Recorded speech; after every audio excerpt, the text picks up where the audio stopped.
This is the face of Sabul Miah, a violent robber serving 2 life sentences for violent attacks on pensioners. He's currently being held at an open prison on the Isle of Sheppey, but last week went on the run for 5 days. Lindsay McFarlane is the granddaughter of George Rowe, who had his throat slashed by Miah in 2003.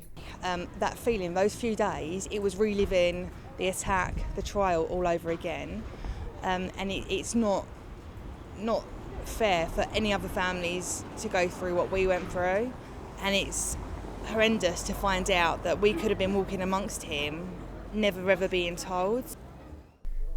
She believes that violent criminals should never get the opportunity to be in an open prison, today launching a campaign in Sheerness.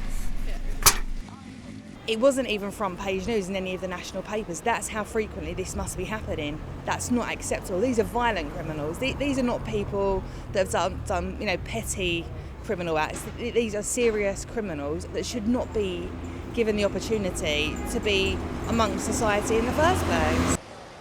Her petition, which calls on the Ministry of Justice to stop violent criminals from being placed in open prisons, has already gained more than 800 signatures online, as well as many more on the street.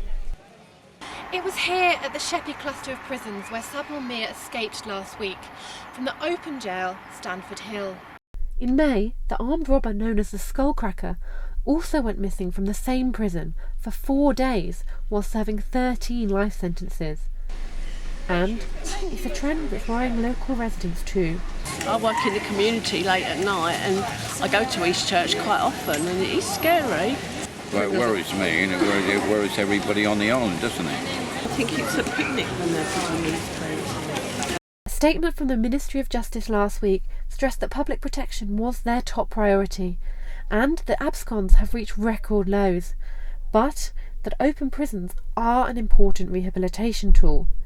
However, for Lindsay, that just isn't enough. This needs to change. People can't be put in this position. He should never have been given the opportunity to escape in the first place. Jem Collins in Sheerness for KMTV.